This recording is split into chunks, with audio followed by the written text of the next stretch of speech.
Hey everybody, this is JB once again from Solution Sports.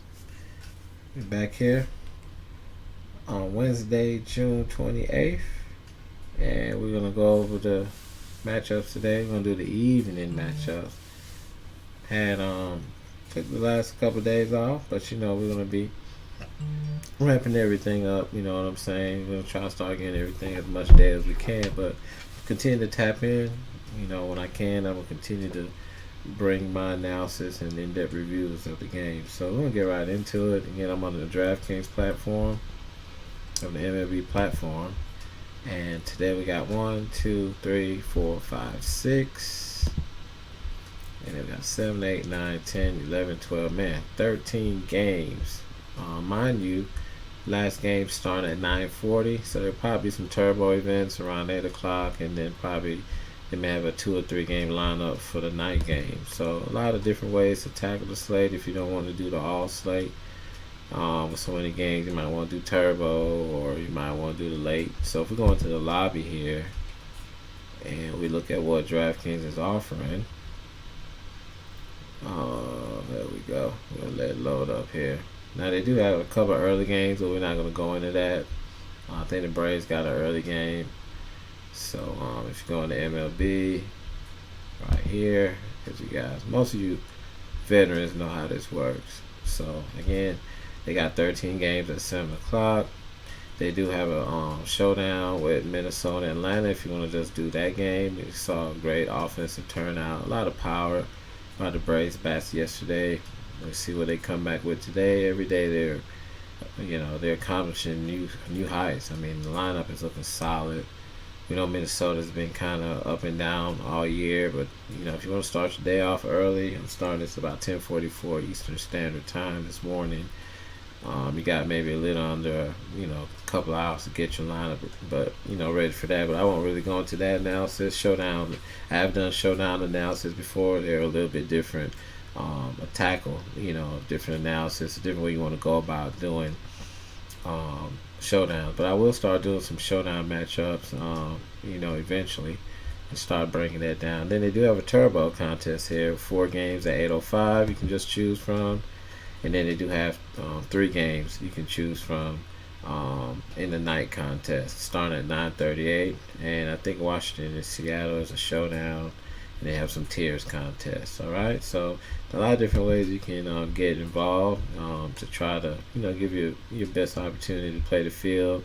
If you don't want to cover so many games, 13 games, you can kind of down into a turbo at 8 o'clock, or even 3 games at 9 o'clock, or just go for it all.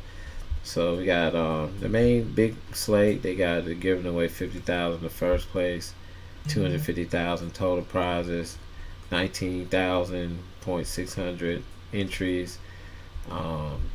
That's the main slate with the 13 games. Classic, definitely. And you're gonna have a lot of sharks playing in this one. They're probably putting anywhere from 100 to 150 lineups. So if you put one lineup in, you got to make it your best. Probably choose a stack. Choose what team you think has a good hit matchup, based on the pitcher, got some power. Definitely want to make sure you got solid pitchers. You want to definitely got to start with good pitchers if you're only putting one lineup in, because you're going to get so many variations with people who are putting in multiple lineups that can stack different teams. So the odds aren't great by putting one lineup in a big contest like this with so many games, and you can put in a lot of lineups. So you might want to stick to maybe a single entry or a small entry contest where it's a winners take all, which I do a lot. I do a lot of winners take all, like under 30 people in it or under 20 people. But you got to come in first. If you don't come in first, you don't win anything. So there's hidden treasures in every way you can tackle this to try to build a bankroll. You can do head matchups. You can play tiers. Just a lot of different ways. So look at your strengths and what you're comfortable with, and know that if you haven't really hit for a big prize amount, then you need to kind of be playing in single entry contests or low entry contests. You don't need to be playing anything that's like 19,000 entries, and you think you're gonna just have some lottery lucky day. It's not gonna work that way, right? So Got Cincinnati and Baltimore. They're playing in Baltimore. Since we didn't make a video yesterday, we'll recap. It was a low-scoring game between the Reds and Orioles, 3-1. They had Andrew Abbott on the mound. Very good, man. Had 8 strikeouts. As we know, the Reds are playing very good right now. Even in that Braves series, they put up a good fight against the Braves. They're a good young team, and they're being coached very well right now. Their pitching is coming around a little bit. So Abbott had 8 strikeouts. They were able to get a couple more runs there at the end of the game and pull it off against the Orioles, who is a tough out on any night. And then they had Tyler Wells, who's been doing very good for them. 7 strikeouts and 6 innings pitched, gave up 2 earned runs. So two teams are trying to really find their identity in the pitching, and it was a pitcher's duel. For the Reds, the top of the order looked good. Friedel had 4 at bats. He went deep. Matt McClain went deep for the Reds. And then everybody else was kind of soft. Again, not a lot of runs in this game, and nothing really to talk about with the Orioles. So today they got Luke Weaver on the mound, and I believe they have Kyle Gibson. And Kyle Gibson is a righty for the Orioles.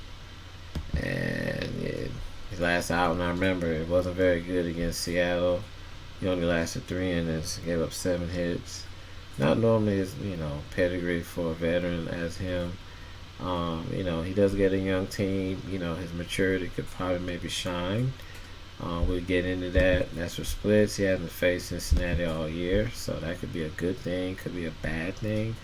But he is coming on off of a bad game. I think he probably, a veteran like him, probably really can't wait to kind of redeem himself. And again, it is a Cincinnati team that's playing good. It's not going to be an easy out.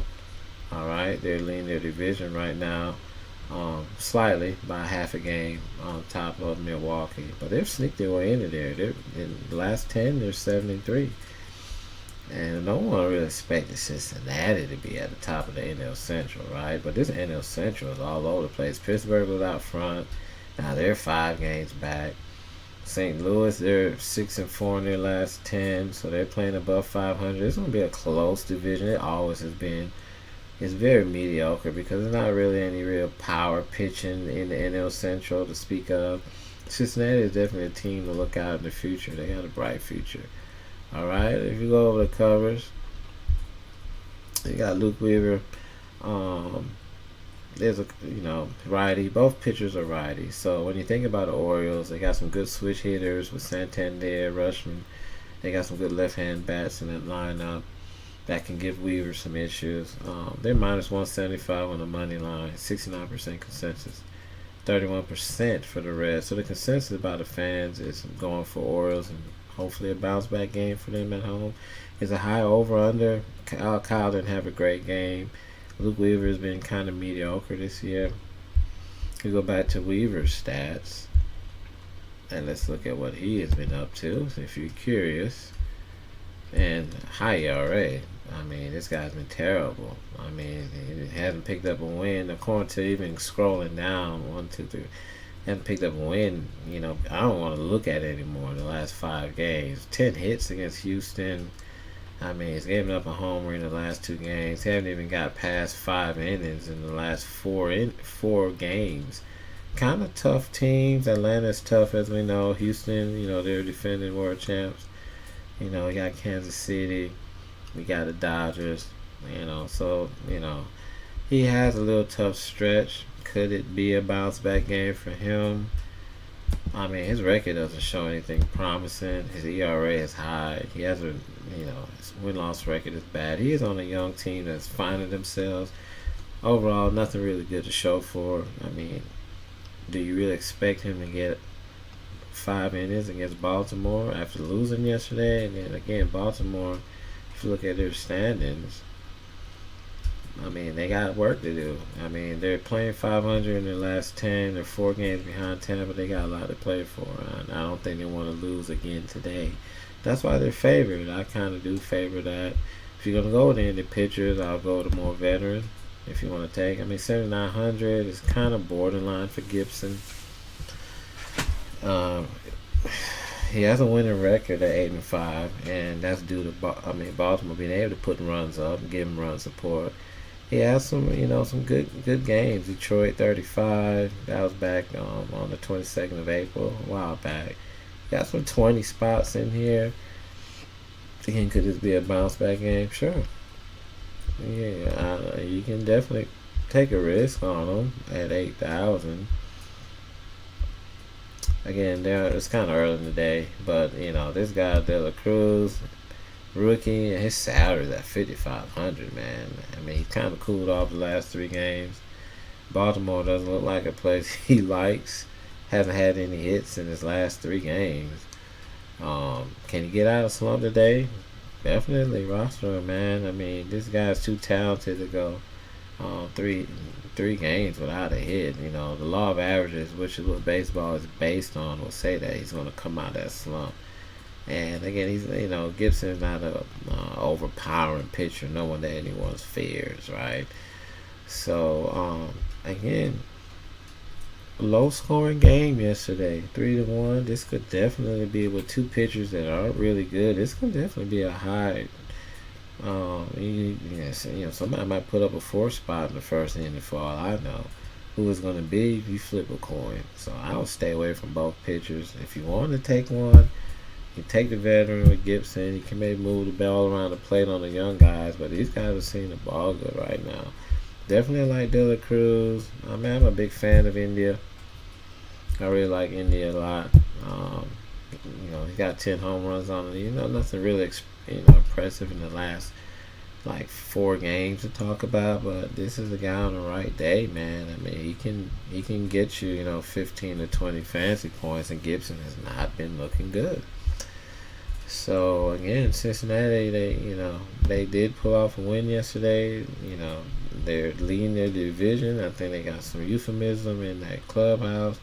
Don't take it. Don't just say it's an automatic win for Baltimore. Cincinnati's going to come out here swinging. So definitely get you bats. If you can put in like 20 lineups a day, I would definitely put you can mix in some batters from both. You can get a Santander, and you can get a De La Cruz, India, Votto. He's back. I know that game he came back against the Braves, he kind of showed them up. He had 32 fantasy points. He's cooled off since then. But he's a lefty.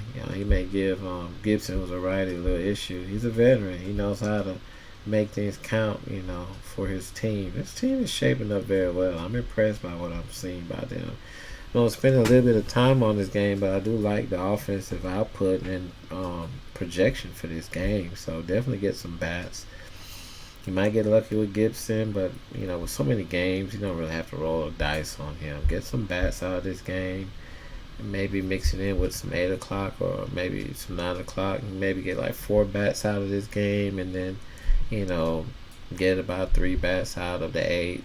Between the 8 and 9 o'clock games, just kind of spread it out in case some of the early games fizzle out. So yeah, definitely bats in that game. No pitching. All right. Let's see for Baltimore. So they got you might say, well, JB, what about Baltimore, right? So they got some names here. That's quite alarming. So Mountcastle, I mean, he's one of my favorite guys on the team, but he's on the 10-day. He's got an illness, so he's on rehab assignment. His ERA was low, but count him out. They're not gonna have Ryan, so you definitely probably want to go with Rushman. Switch hitter. Again, not a lot of offense yesterday, so I think these teams are going to be ready to kind of juice it up today. Again, Rushman is a high salary catcher, and the matchup is there for him against Gibson. Santander, somebody's got to step up in this lineup. Gunner didn't look too great yesterday. Again, not a lot of offense, but this is a game that can definitely blow up real fast. Okay. Mullins again. He's back. He's always a threat at the top of the lineup. Didn't play yesterday, so he's fresh, man. Get Mullins in there, man. Get Mullins in there. Get some Mullins. Get some India. Get some De La Cruz, get some Rushman, fit them guys in there, and just take the popcorn. I like that game, guys. All right, got San Diego and Pittsburgh. Pittsburgh, they're fading. I called this out last week. I said, man, they're sinking ship. All right, so I'm gonna go to my DK Live, guys. I know I can easily pull up MLB, but I like DK Live. So this game was a 9-4. Yeah, Rich Hill got the win. And then Reese Kier, he sounded like a bullpen or whatever. He lost. So that's a lot of runs yesterday. 9-4. Pirates had 16 hits. Padres had 11 hits. Starting pitcher got blew up. Whoever this Reese Neer was, I ain't finna get into him. 2 in his pitch. Dude gave up 5 earned runs. That's not good. I don't know where they got him from. And then Rich Hill had a decent game. 6 in his pitch. He kind of salvaged with the strikeouts. 4 earned runs. But Pirates, his pitching wasn't that great either. But again, he's a veteran. He knows probably how to get out of a jam. Santana had a big game and cleaned up Sawinski. They put McCutch down in the second spot. Palacios led off. But Nick Gonzalez, that's some kind of, a 2,000 salary player that gets you 26 points. It was just his night. Like I said, in MLB fantasy, just because a player is 2,000, don't count him out. He still swings the bat just like Arenado, just like Goldschmidt, just like Tatis, just like Olsen. These guys, sometimes those guys at the bottom of the barrel at 2,000, they're just as hungry as the guys who are $5,000. And the thing is, and you have to understand, if you watch baseball a lot of these guys are at 2,000. They're just platooning, they're filling in. They may be going against a right-hander and they're a left-handed bat, and that's their opportunity. These guys are hungry, man. And the coaches are putting them in because of their metrics. So don't sometimes you just got to give them a shot. Look at their minor league stats. See if they were blowing it up in the minor leagues and they get called up. They could be actually the winning antidote for you. When their percentage owned is less than 2%, and everybody's looking at the big bats, and these guys, the big bats, striking out all night, and you got somebody like Nick Gonzalez that got 2 hits, 1 on a home run, 2 RBI, scored 2 runs. He's lining up. It's daily fantasy. Sometimes you just gotta take a risk, but a lot of that you gotta look at the pitching. None of that would have happened if it wasn't. I mean, the guy on the mound, he's not a Musgrove or, Blake Snell. So you got to look at the pitcher also. That does have a lot to do with it. Of course, a good pitcher could have a bad day on any night, like a Scherzer could, right? We've seen good pitchers get blown up, Castillo and stuff like that. But the more than the odds, a guy like Reese Neer is not really renowned around the league to dominate a game like a Kershaw can, right? So use common sense, all right? So we'll kind of just go through this. Again, Blake Snell and Mitch Keller, I just spoke on Blake Snell. And, yeah, Blake, man, he had a great game. I remember Blake had a great game, his last game pitch. He looked like an untouchable out there. He was locked in. 2 good pitchers. 2 very good pitchers. I haven't even brought up, and I know their pedigree. I know their history. So we're going to pitch, and let's look at the salaries. Blake, 10-3. They're going to spike him up. 37 fantasy points. He won a lot of tournaments in his last start against San Francisco. He was on the road. 10,100. Man, look at this guy. I mean, I forgot that was a feat. I forgot what I said, but he had 11 against strikeouts against San Francisco, 12 against Tampa Bay, 12 against Colorado. The guy's on the roll, man. These are Cy Young kind of performances. This guy has been on the roll. I mean, he hasn't lost a game in his last 5 starts. He's won 3 out of his last 5 starts. He's gotten his hits down. I mean, San Francisco is good. Everybody knows that. Watch my videos. I respect their bats. Tampa Bay, he shut them down.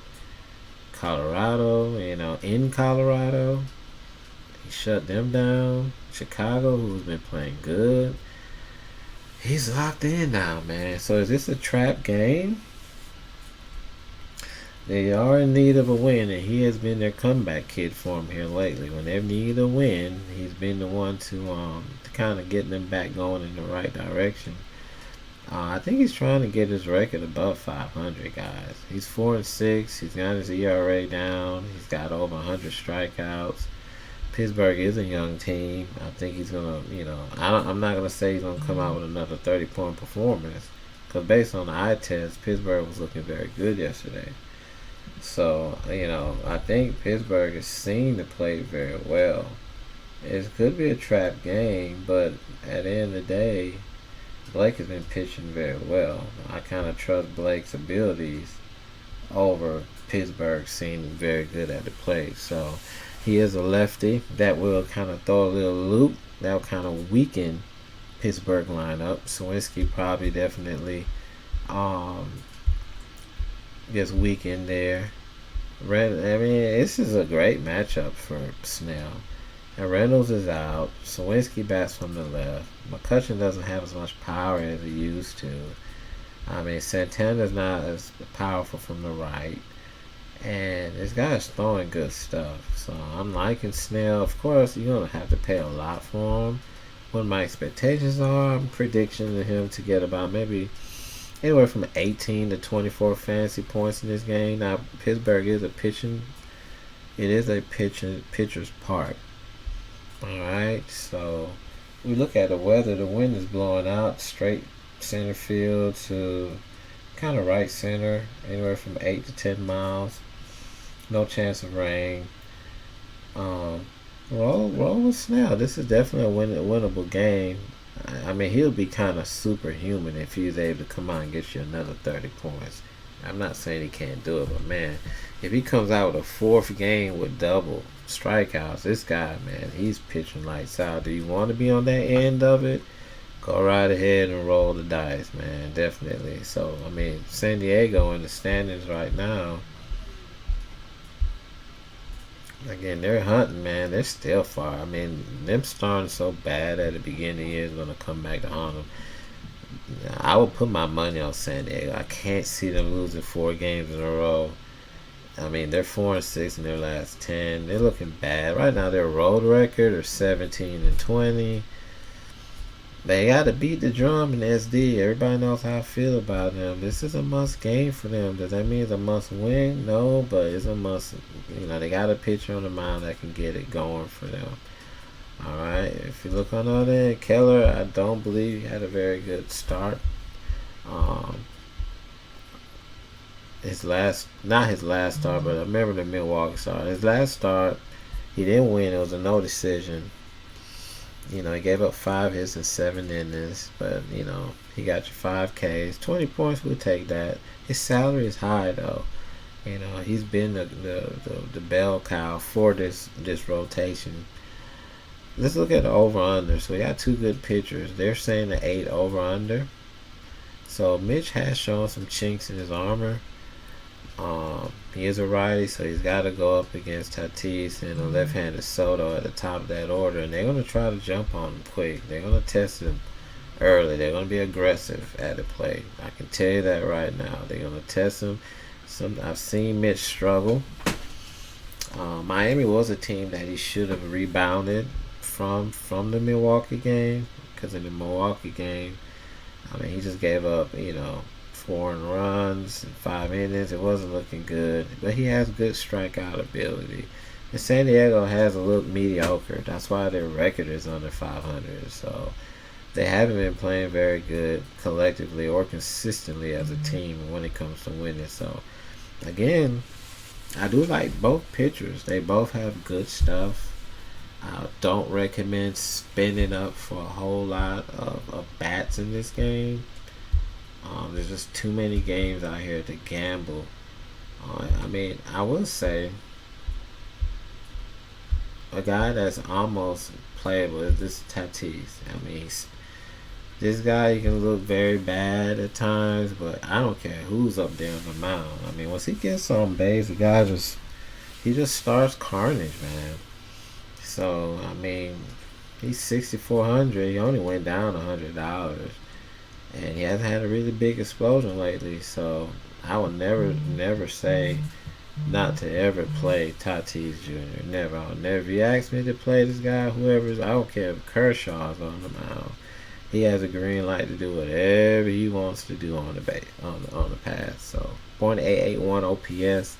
He's averaging 10.6, and most even good pitchers have to take caution when they're pitching this guy because one wrong pitch in the hot zone, he's gonna take you out of the yard. And he has, if you walk him, I mean, he has the opportunity to steal a base. Going back to the 23rd, he had a walk in that game. He stole a base. So that's 5 points add up quick, and then he might even come around and score a run. So that's minimum of 7 points, and at one at bat, if just off of a walk. 5 points for the stolen base, 2 points for scoring the run. That's not if he hits a double and then tries to steal third. Very productive player. So it's a game they need to bounce back. Keller's no easy cookie, but these guys are seasoned hitters. They're all-stars, Soto and Tatis. I mean, if you want to do San Diego, I said play the guys that can do the damage. I do like Sanchez. The reason I like Sanchez, he has a lot of RBI opportunities hidden behind all these guys. And I mean, he might not get to Keller, but when Keller gets off the mound, he might get 2 more at bats, and he might, bring some runs home. He had a 3 RBI game against San Francisco. He brought a run in yesterday against Pittsburgh with a hit. So he has a lot of one of the few catchers. Every time he's on the slate, he has a lot of opportunities to bring RBIs in, batting behind Machado, Soto, and Tatis. So those are the guys I like for them. I don't really like too much of the Pittsburgh batters just because of the eye test of what we've been seeing with Snell lately. I can't really attest for anybody in that Pittsburgh lineup, honestly. I can't. If you want to go with the veteran, they put McCutchen at the 1. He's going to get about minimum 4 to 5 at bats. He can maybe take a slight risk with McCutchen.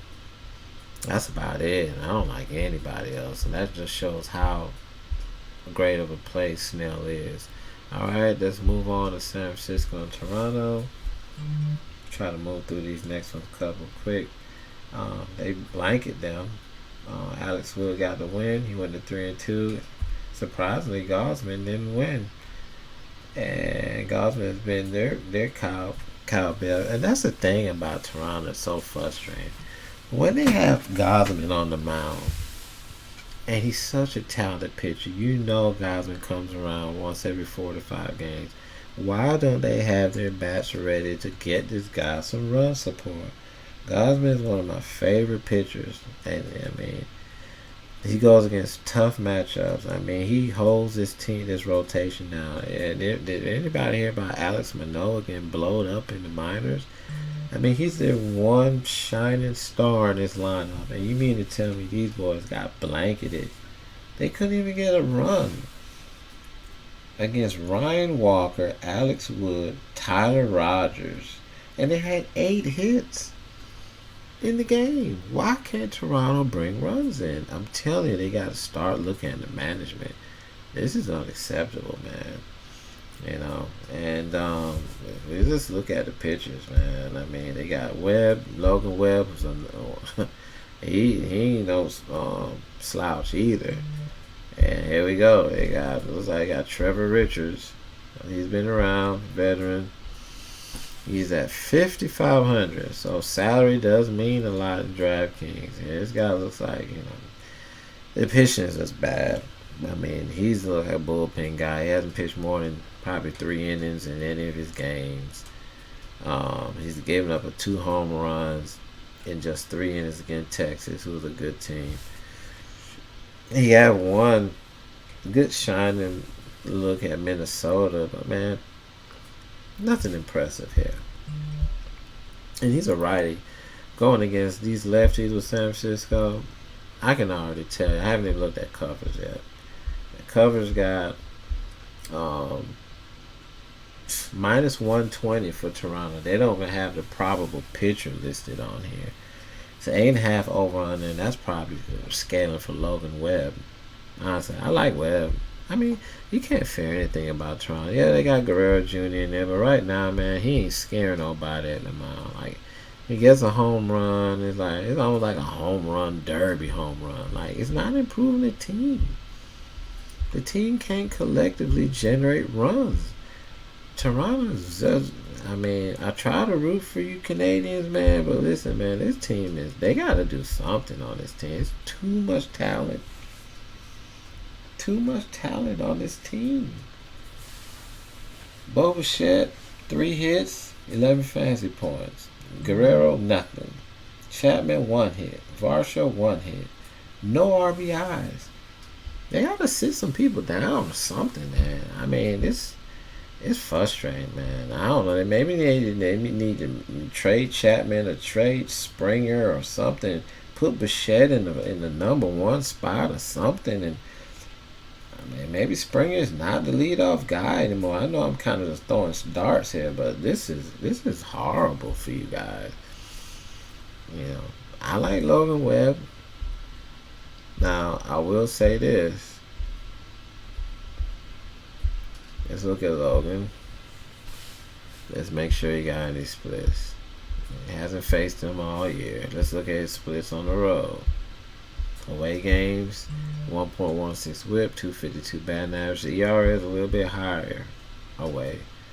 Alright, 4-3 record on the road. 58 innings pitched. He's given up 56 hits on the road. Not very impressive. So he's 7 home runs and 58 innings, 12 walks. So it is a little red flag there. On the road, he's not as good. I don't really want to look at the standings for Toronto. And, like, in already competitive NL East, you know what I'm saying? I mean, they're playing 500 in their last 10. 5-5. They lost the last game, of course. They're still somehow in front of Boston by 3 games. They're above 500, but my expectation for this team is a lot more. Alright? I mean, them and the Yankees are almost kind of the same. You know, they got good bats, man. You know, they have some underwhelming pitching. The pitching has always been the issue with this team. The NL East is going to be very, very important to see. I mean, Tampa Bay is kind of slugged. And they're 4-6 in their last 10. Baltimore's only 4 games back. When Judge comes back, and if Toronto can get their pitching together and their hitting can kind of hit stride, which I do think it will, and the AL East is going to be very interesting. All right, I know I'm kind of off on a rant there, but I don't want to sound like a cheerleader in this game. It's unknown to predict what is going to hell is going to happen in this game. Honestly, man. I mean, nobody the hell knows, man. I mean, Bichette is hitting for a great average this year. I mean, I'll play this guy any day. He's fearless at the plate. I mean, when you look at first basemen, I mean, Guerrero is 5,400. So according to DraftKings stock, he's the 4th highest salary. So you look at some people above him. Ohtani, who had a great game yesterday. Freeman got Freeland, even though it's a lefty on lefty. Goldie's got Javier, who's pretty good. Then Guerrero's against Webb. You know, he didn't do anything yesterday. If you want to think he gets a couple hits, you can roster him. You know, but again, you got to look at this. The over-under is only 8.5. All right. Why are they favored? I have no idea, according to that. And I'm not confident in that at all. Alright, so some other first basemen who got good matchups. You know, I mean, Votto, I'm pretty sure he'll be in the lineup. Looks good. Diaz for Tampa Bay looks good. Giolito has not been that great. Lau against West, that looks pretty good. Naylor against Cox looks good for Cleveland. Rizzo has Sears. That's a great matchup. Sears has been doing pretty good, but that's still a good matchup for Rizzo. Tellez has Senga. So there are some other possibilities. You don't have to pay up for Guerrero if you don't want. But then again, I mean, he's one of those guys, we've seen him in the home run derby, but this is in live action. But, I mean, he connects with one with a base or two could be the difference in your lineup. So, if you think Toronto bounces back after looking terrible yesterday, that's the only consensus I can say. You're going to have to be a cheerleader for that team. As for Richards, I don't have a lot of stock. He probably might only be in there 2 or 3 innings. If we look at the lineup yesterday, the Giants they had Wade at the top, Peterson. Conforto didn't do anything. Sabo didn't do anything. Interested, they had Estrada batting in the 6th spot. Honestly, they got a better pitcher on the mound. They're hard on right-handers. This guy, Richard, doesn't have the stuff he used to have. I get Jock in there. I get Wade in there, Conforto. I mean, it seems like, the Blue Jays fans are just kind of content with looking at mediocrity right now. They don't know what to expect from this team. I don't know. They look like they're just starstruck. And I love the team. I love the fan base. They support that team, but it's like the young guys, they don't have a sense of urgency. It's not a good matrimony with them, the young guys and the veterans. So until Toronto shows something, like at least a 5-game winning streak, they show they can bring runs in. I won't really roster no more than 2 players on this team. I'll either do Springer and Guerrero or Springer and Bichette, and that's it. I can't do anything more than that. You're really gambling against Webb by even doing that. Alright, so San Francisco, thumbs up. Got Miami and Boston coming up next. Let's look at the matchups on this one. We'll go straight to Cubs on this one.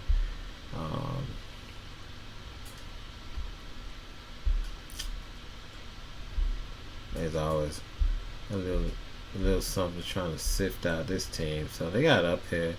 Over under is 9. Alright, Braxton Garrett, lefty. Against Boston, lefties against Boston is a slight advantage.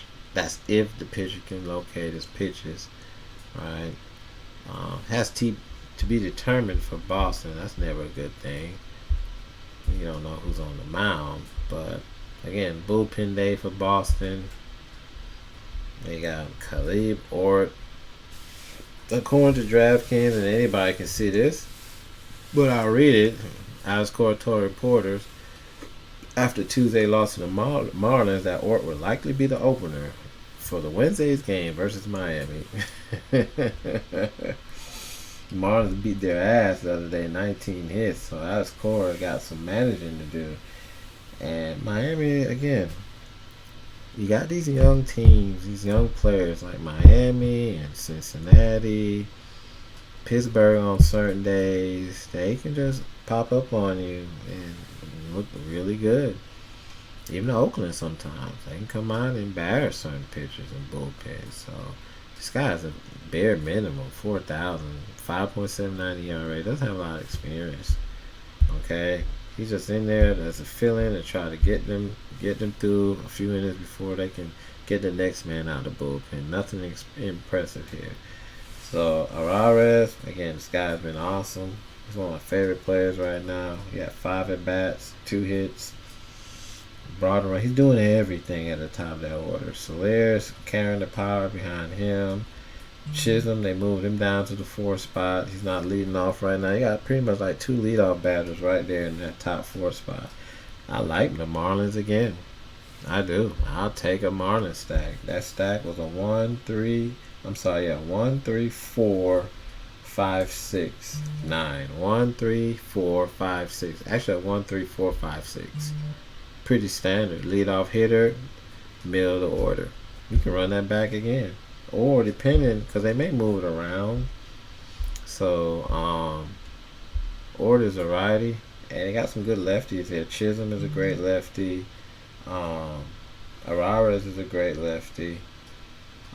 So they got, I think Wendell bats from the left too. I mean, 4 hits for Wendell is very impressive in the 9th spot. Again, Boston pitching is at a very low in this matchup. Garrett is actually way more productive over the course of the season. He's almost at 100 strikeouts. Great game against Pittsburgh. I remember that game. 37 fantasy points, 13 strikeouts. When this guy is on, he's great. He's got a great matchup today. Um, and if Miami can get him some run support early, he can shut down these guys. He can shut Devers down. Um, Yoshida out the lineup. His DTD. Let's see what they say. He sat him yesterday for forearm soreness. So look out for that. He's a big part of that lineup. He's a lefty though, so he makes a big difference in that lineup. Duvall is the power guy there in the middle of the lineup. He hasn't really shown that kind of power from when he was with the Braves, but it may take him a little time. He's in the AL East now, not the NL East, but he's definitely someone to fear. But again, I'm leaning towards Miami in this one. If you go back to Cubs again, they got a 9 over under. That's because they're doing a bullpen day in Boston. This one's kind of similar to the Orioles game. This one can have a lot of runs in it from both sides. I mean, Garrett could definitely get hit. I mean, if he does, it probably from Duvall. He might walk Evers, and then Duvall comes up and make him pay. It's gonna come from the middle of that order. Boston, they got to win. They lost losers of their last 3. It ain't looking good for them with this bullpen guy up here. It ain't. Trust me, it ain't looking good. 5-5.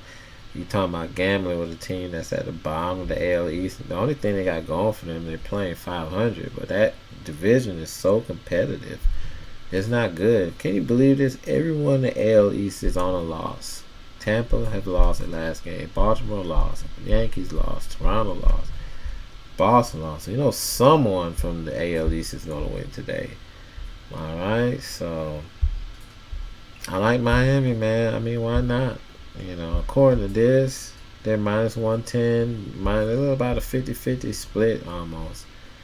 Okay, so according to this, 21-18 on the road. So Miami's been playing good on the road. And Boston is pretty much almost 500. They're playing 500 ball anyway. That'll be a good game to watch. There's a lot of unknowns with the pitching rotation, what Core's going to do, and how the left-hand presence against a lot of left-handers in that Boston line is going to make it. It's going to be an interesting game. That'll be a good game to watch. But everything is showing up for Miami. No pitching for Boston. I don't really like any of the batters. Maybe Duvall, maybe. I mean, Devers don't really hit lefties that well. I don't see anything. I mean, if Yoshida doesn't play, man, it's gonna be a long game for them. I mean, I don't really like Boston today at all. So proceed with caution with them. Take Miami that game. All right. So for Milwaukee and the Mets was up 7-2 in that game yesterday. They had 9 hits. Julio Teheran got lit up, 7 earned runs. I don't know if he's fatiguing. He looked pretty decent there at the beginning of the year, but it wasn't a good matchup for him anyway, because he can't get left-handers out to save his life. And the Mets took him to shred. Nemo had the game of his life, 30 fantasy points. Vogelbach got him, 21. Lindor, again, that's been his plague for years. I followed the Braves from when he came up with the Braves. He just can't get left-handers out. That's been Tehran's biggest issue. David Peterson had a great game. Gave you 6 innings, 5 strikeouts. They got 7 hits, but they stopped him. The Mets stopped him when they needed the most. Any bright spots in the bats? Not really. Contreras had 2 hits, 8 fantasy points. Not good. So if you want to look at the standings just to see how that turned everything out. Again, we talked about the NL Central. Milwaukee's a half a game back.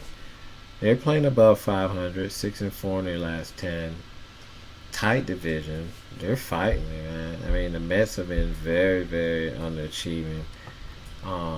Yes, they have a higher payroll and they are more talented, but sometimes that does not mean anything. So if you look at this matchup, now it says you got the range symbol up there by DraftKings. Let's look at that. Let's pay attention to that. And if you're looking at this, they should get the game in. 7-10 start, about a 25% chance of rain. The wind is blowing out about 5 miles straight out.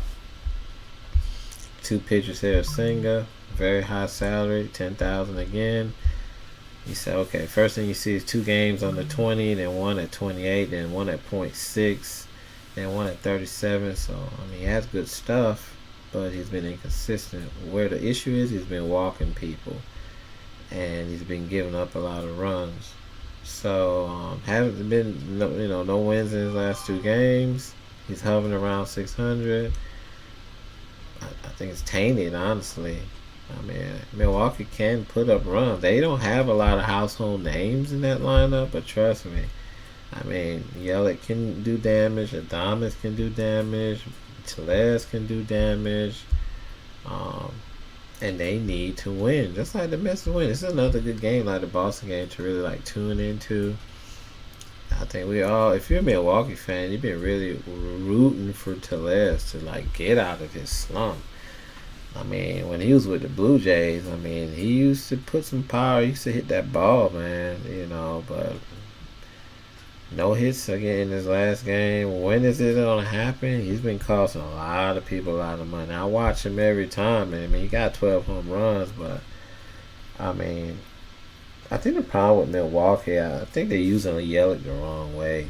I mean, sometimes they lead him off, and sometimes he's batting second, sometimes he's batting third, they need a really good leadoff hitter there, But, I mean, Adams was hurt for a little while. He came back. And then he's another one with 12 home runs. He had a big game against Cleveland on the 23rd. He hit 2 home runs, and he's been very mediocre. I mean, he got handled by the Mets yesterday. If you look at covers, let's see what their road record is looking like. And right now it says they're 19-20, 18-21. So, I mean, they're not the best road team. Nothing really striking out there. 8.5 over under. They got Wade Miley. We ain't got to him yet, lefty. And if it was a righty on the mound for Milwaukee, this probably would have been more like 9.5. I can tell right now I'm not a big Miley fan. They're minus 145 for the Mets. They got, according to this, Senga should be, but again, I'm not totally blown away by Senga at all, for real. I'm not a big fan of any pitcher that walks 4 batters. That's bad. I mean, you can't find a strike zone. You put people on in this league here. You put runners on base for free. You're gonna get punished. All right. I don't care what this says. I don't care what this says. 3.52. I don't care about when I look at these stuff. I see 3 walks against Philly. He didn't win. All right. He had 8 strikeouts against, so he probably didn't get any run support against St. Louis. Strikeouts saved him, but 5 hits in 6 innings. He gave up 4 runs. Right, 5 hits in 5 innings against Philly. Again, and then you're paying $10,000 for a guy that's getting you less than 20 fantasy points. That's a red flag. Again, man, you're going against a team that knows how to win. They're very well coached, and they're going to be a hard out. They use their guys from the top of the order to bottom very well with Milwaukee. Okay, so let's look at Miley real quick. Lefty. Immediately you think about Alonso, who can hit lefties well. Marte. He has a 2.91 ERA. Let's look at who he's been facing lately. Cleveland, not a lot of power there, of course. Didn't give up no home runs. Pittsburgh, not a lot of power in their lineup. Got 20 fantasy points. This is a guy who was just looking at Senga, who was 10,000, getting you less than 20 fantasy points. You look at Miley, who's in the 7G range and getting you 20 fantasy points. That's a $3,000 difference that you can put towards your bats. Now against St. Louis and the Dodgers, who do have some power in the middle of the lineup, he looked mediocre. I don't know what happened to him in the Colorado game, but he only lasted one inning against St. Louis. I'm not a big fan of this guy. The only thing he's got going with him is, he's neutralizing some of the left-hand bats like Lindor and Vogelbach and Nemo. He does have that going for him. But, I mean, look at this. What's the main thing? 3 strikeouts against Cleveland, 4 against Pittsburgh, none against St. Louis. He doesn't have a real out pitch. If he start walking a lot of batters and he can't strike people out, that's a recipe for disaster. So, I mean, the Mets put up 7 yesterday. I think they're hot. I'm pretty sure the New York media is on them. This is another game that they can definitely win. This guy ain't gonna fool nobody on the mound. That's why they're minus 145. So I like Senga. I like the Mets. If you're gonna go with a pitcher, Senga is definitely the more talented pitcher. I do like the Mets. I don't see this a high scoring game at all. I see it very competitive. It might be like I want to say probably like a 5-3 game or something like that. Kind of one of those kind of games. I don't see a lot of home runs in this game either. After the explosion from yesterday, I think Milwaukee's going to make some adjustments. So I think I think they take another L in this one. The Mets are at home. Definitely get Alonso in your lineup. I don't know if they're gonna. So let's look at the lineup that they probably put out yesterday. So the lineup that they had, the Mets had Nemo, Marte. I like Marte, Alonso, McNeil, Pham. I mean, Lindor is a switch hitter, so you can put Lindor in there.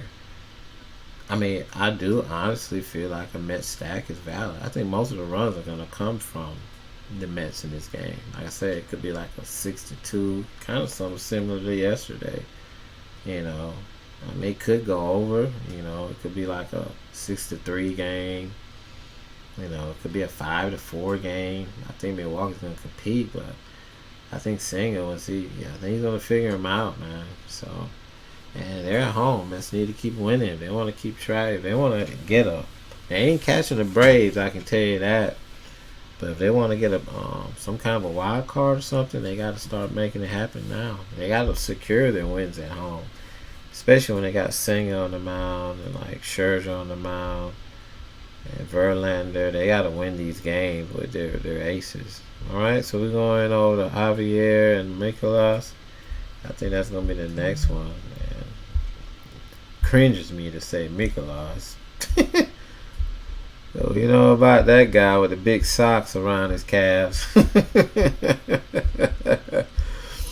I think Javier is up and coming. I mean, he's not better than Franmare, I can tell you that. He has some chinks in his armor. I mean, I like his stuff, man, but sometimes he can hurt you, man. He can hurt you. And he has no splits against this team. Let's go to the standings and see where Houston is, guys. We gotta see where they are. And currently, right now, they're 42-37. Texas, if it wasn't for Texas playing at a high level, they probably would be neck and neck at the top with the Angels, all of them. But Texas is playing very good this year. So Houston's kind of underachieving. They need to kind of get their chemistry back. I know Alvarez not being in that lineup and being in that clubhouse on the field, it's kind of maybe wearing on them. 3-7 their last 10 is not good. St. Louis, they're not great, but I mean they're like a very like Dr. Jekyll and Mr. Hyde team. You don't want to go against them on the wrong day. They'll light you up. Now the only thing about Houston, they got a pitcher on the mound that's can definitely be taken advantage of. The problem with them is that they're hurting with no Altuve day to day. Alvarez is on the IL. Brantley, he's still on the IL. So they're really relying on some of their young pieces. They got Abreu, who's again he's still trying to find himself. He's so inconsistent. I mean, I really loved this guy when he was with the White Sox, but Batting 232. He's not been a great fit for them. And he had some decent games against the Dodgers, but still, they need a lot more out of him.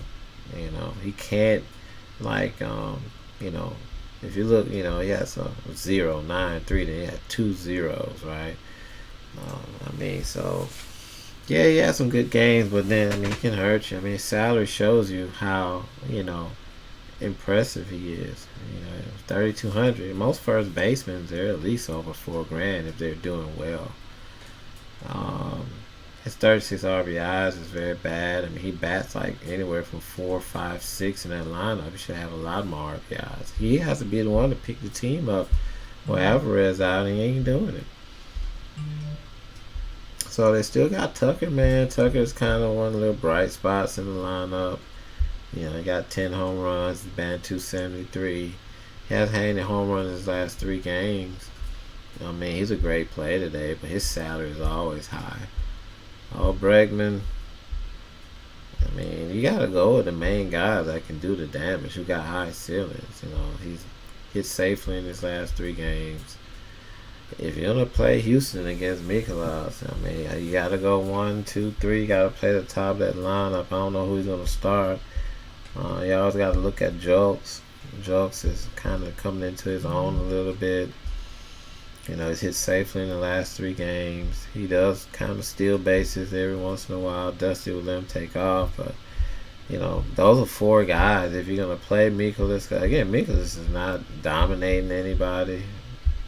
He ain't. I'll tell you that. 7,200, that kind of tells you right there.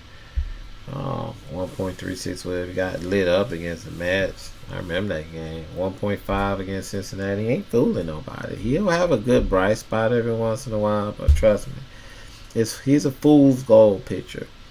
And trying to roll the dice with Mikolas, try to figure out when he's going to do something, it ain't worth it.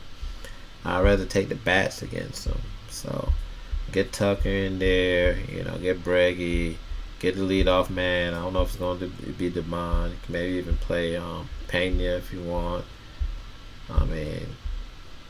Let's back it up. Let's go to the over-under. Over-under's 9, so it's kind of shading more offense.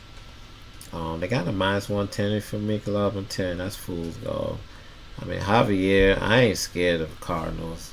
Do I recommend playing Javier? You can, but does he have an easy matchup? No, he doesn't. But it's St. Louis. Should I show you more? 33 and 45. They are like the National League Blue Jays. The team's 8 games back, and they would be more if the teams weren't slumping up front. I'm telling you. Pittsburgh has slumped. They've come down 2-8. Some of the other teams are doing better. Cubs have lost the last 2, but trust me, this was a lot worse. And they're trying to dig themselves out of the bottomless pit there. And it's hard to do that when you got Mikolas coming on the mound. So, honestly, if you look at him, anytime you see a pitcher that had a bad game, honestly, he can't wait to come back on the mound to redeem himself. So I saw the game with Germán. It was very frustrating. Germán got lit up in his previous game, came back out again, got lit up once again. It just happened.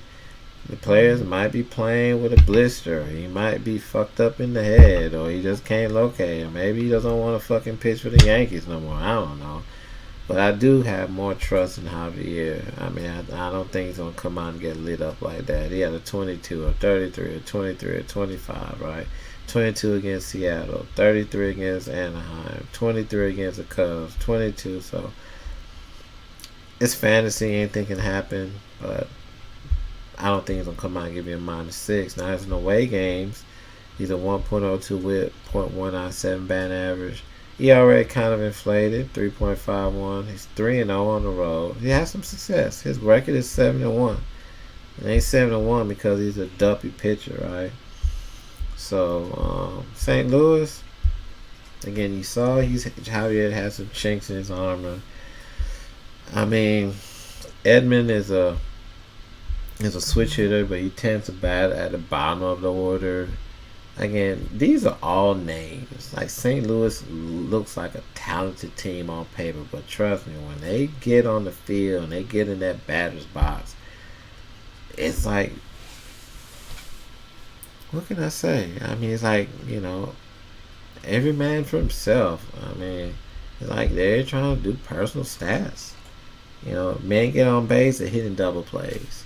Men don't get on base, they flying out. Men get on base, they foul out. It's strikeout. They're not a complete team right now. And Goldie is probably one of the. He's trying. He's like the captain of that lineup. He's trying. I mean, he hasn't went deep in his last 5 games, so he can be very dangerous. When he goes for a drought like that, because he's the only one that can kind of just shift into another gear and be like, okay, I got to get it going. All right, look at Arenado. He's another great defensive player in the hot corner. 15 homers. He did good yesterday. Can he be consistent? If you look at his log, 2 zeros here, then 2-1, then a 0, then 1-1, 0.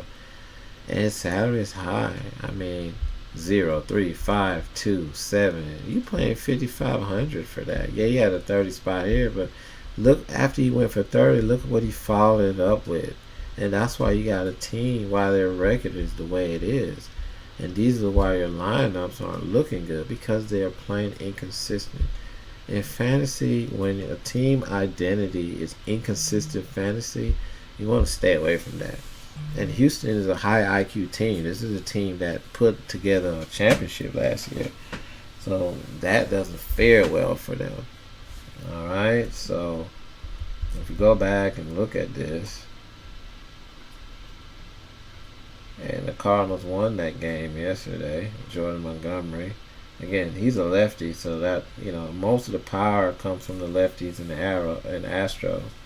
So he had a great matchup yesterday. Framir took the loss.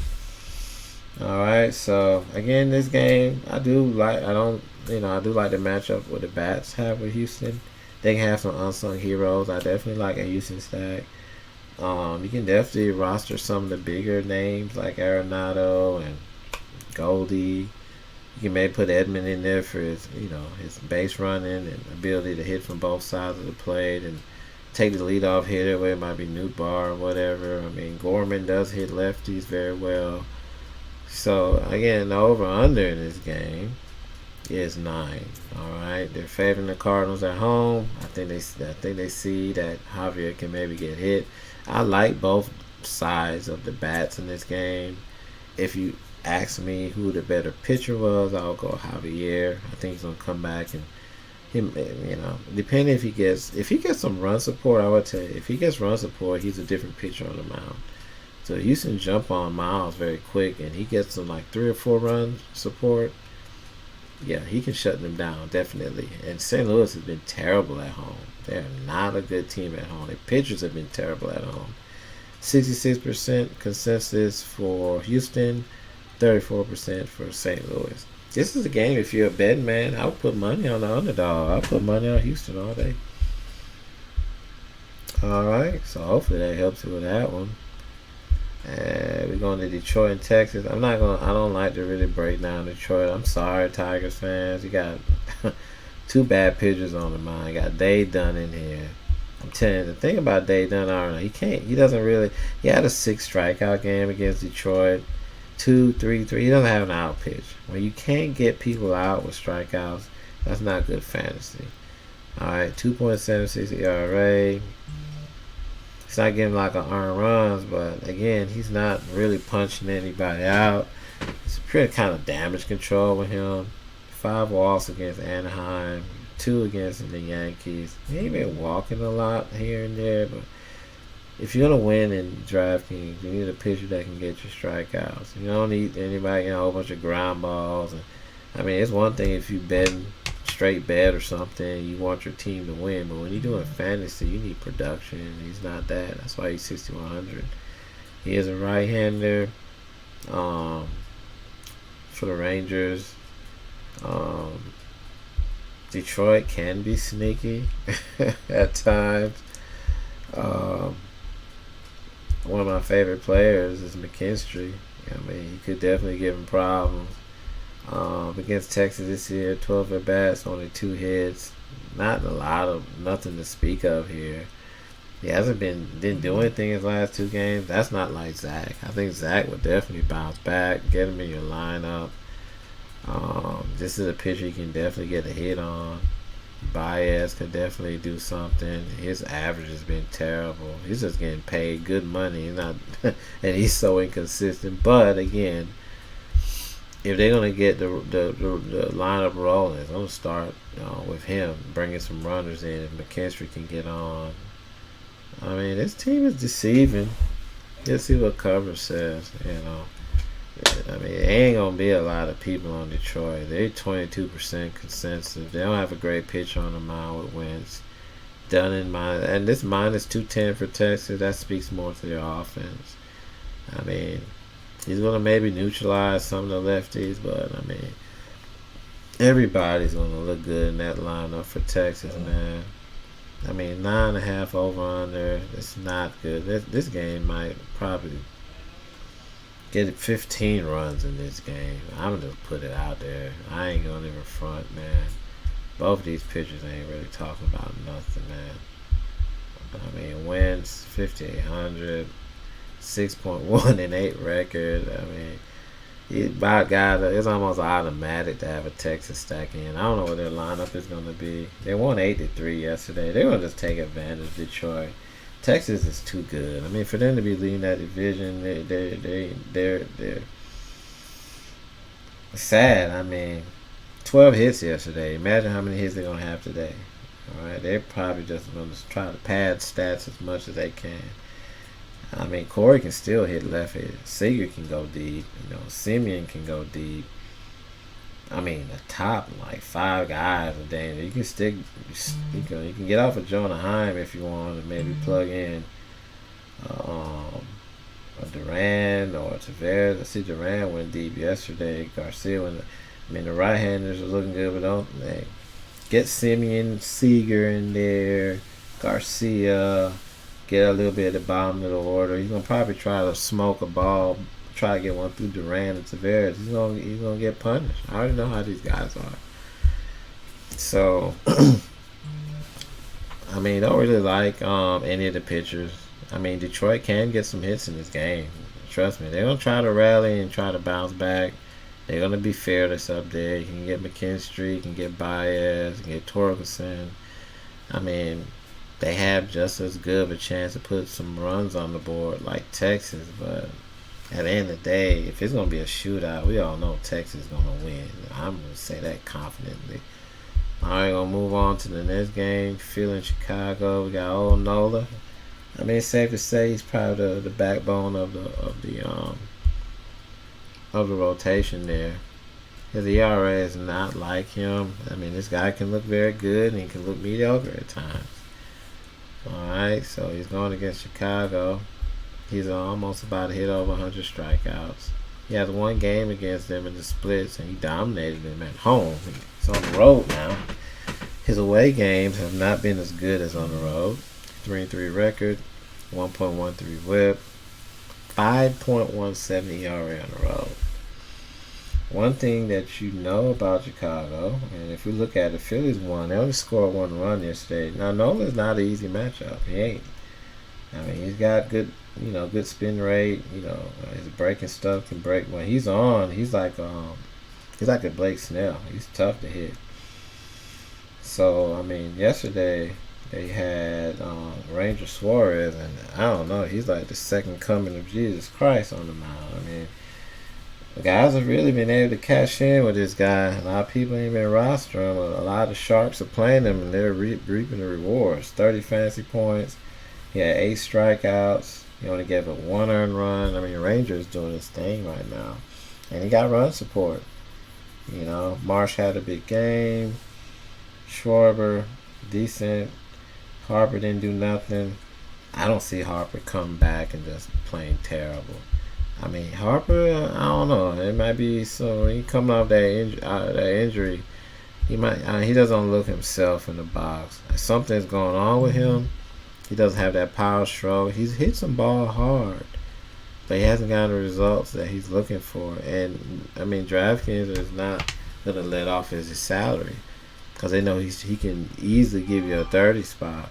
So this is more just rolling the dice with him and trying to get him on the right night. I mean, could tonight be the night?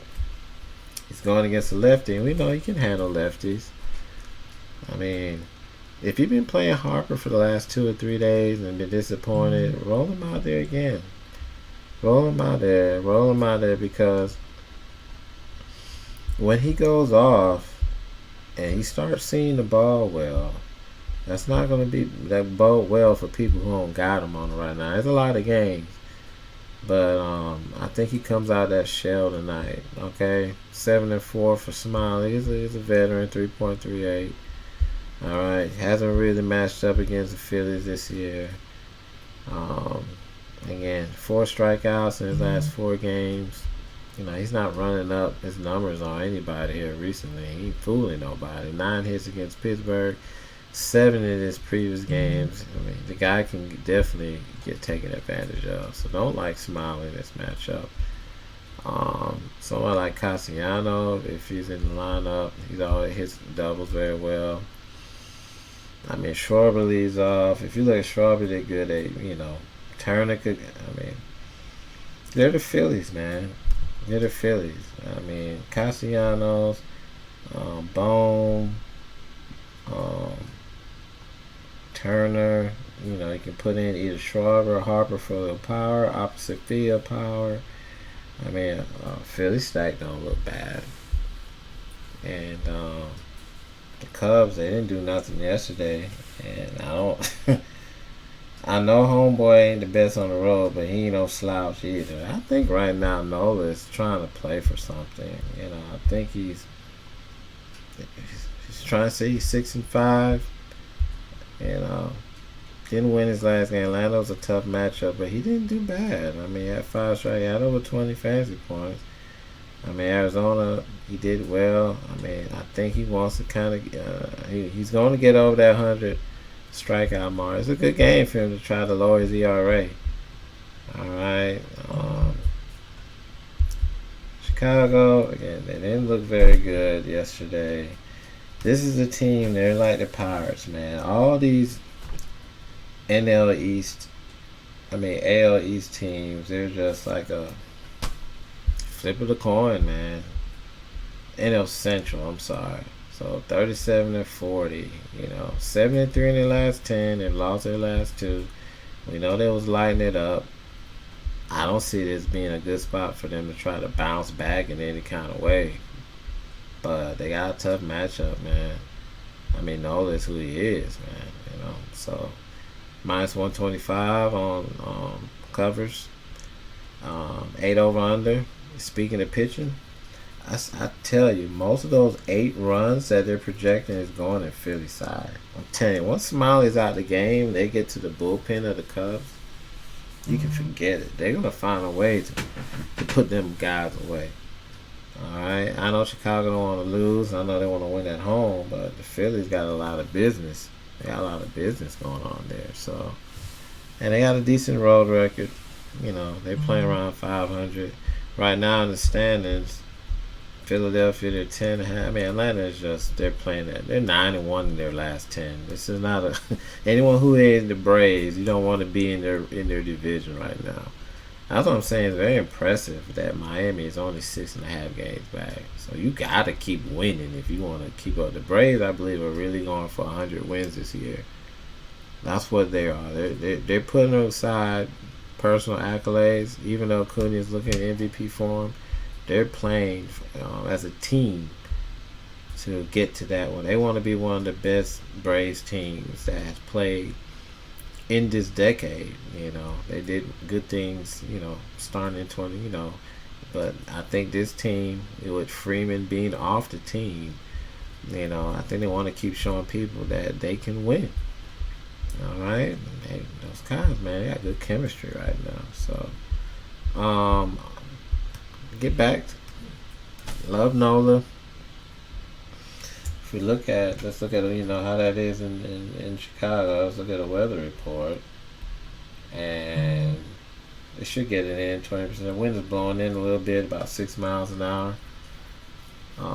That's bows is better than blowing out the Wrigley, I can tell you that. Close consensus still, but I like the better pitcher. I like the lineup with Philly. Not to take anything from the Cubs, they do have some good bats in the lineup, but I mean Nola is a great pitcher, man. So all Phillies in that.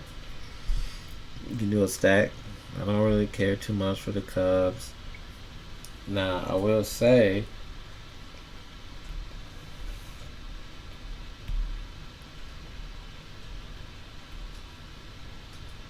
Cody is back. You know, he's a lefty. He bats kind of at the bottom of the order, which is what I don't like. I wish Cody would probably like bat more like 5, anywhere from like 2 to 5. But they use him at the bottom of the order. The Dodgers was doing that too with him. But I do like his left-hand bat. I do like it. I don't like Mancini. I mean, Dansby's always a threat, but Ian Happ, it's great from the left side. So, if they put Nico up there again in the leadoff position, I would do a 1-5-7. That's all. I wouldn't really play anybody else. I'll get with Dansby. No, I'm sorry. A 1-3-5-7. I'll go with Horner, Happ, Swanson, and Belly. If you want to roll the dice on Nola, again, it's only an 8 over under, so it's speaking towards pitching.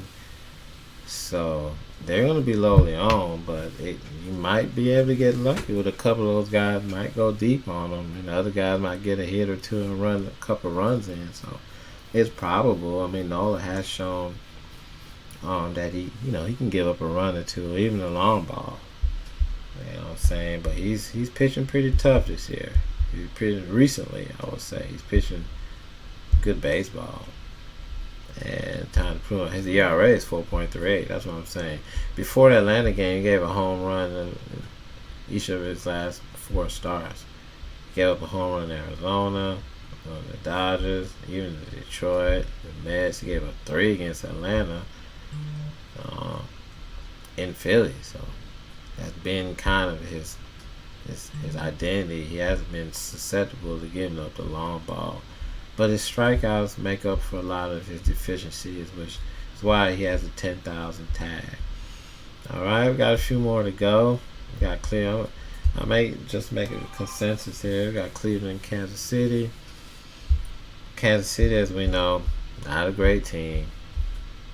And they're 17 games back. Nothing to speak of in their pitching. This guy looks like he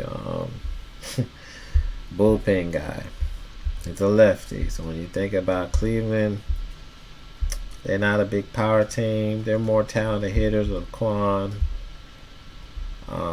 Ramirez, not a strong suit side, but he can still take you deep.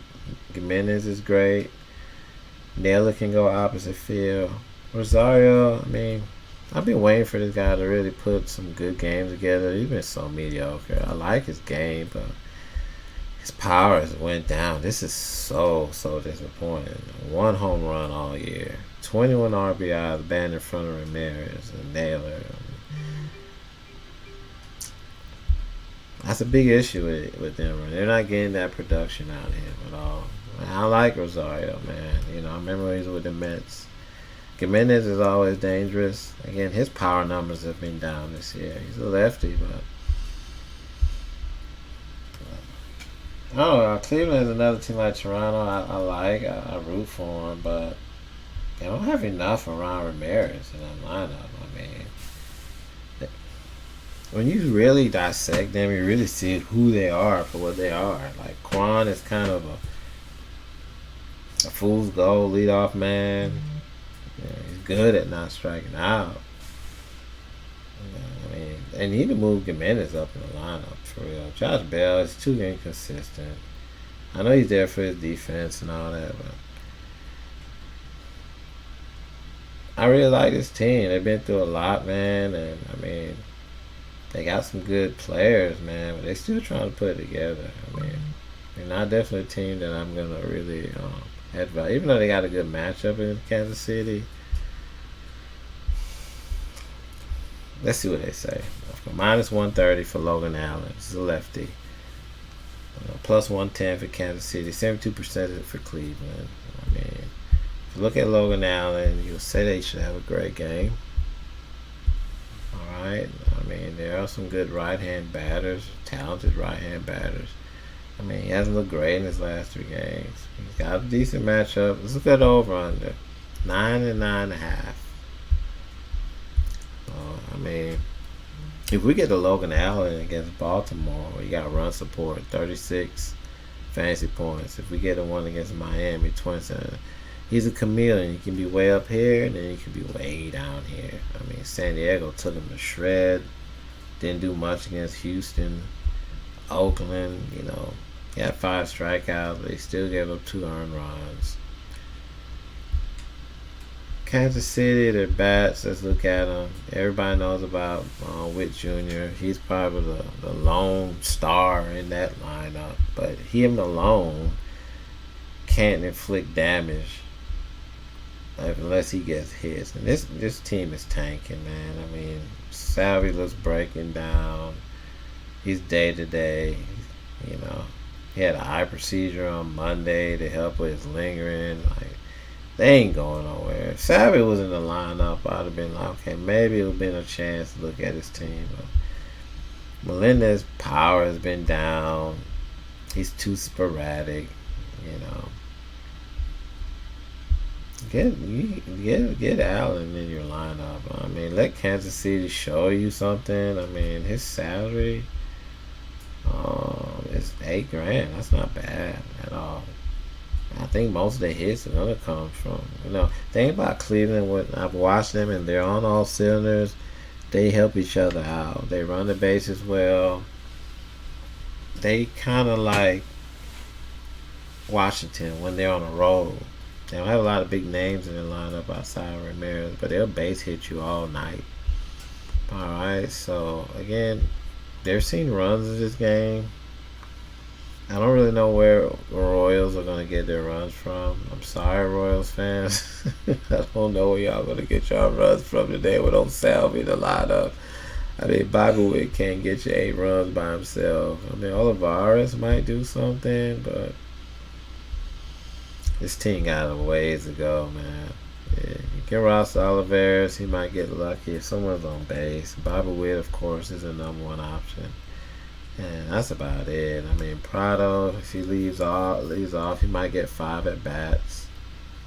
I mean, it's just very cloudy for them. I can't, as analyzing this, I can't have you guys bank on Kansas City at all.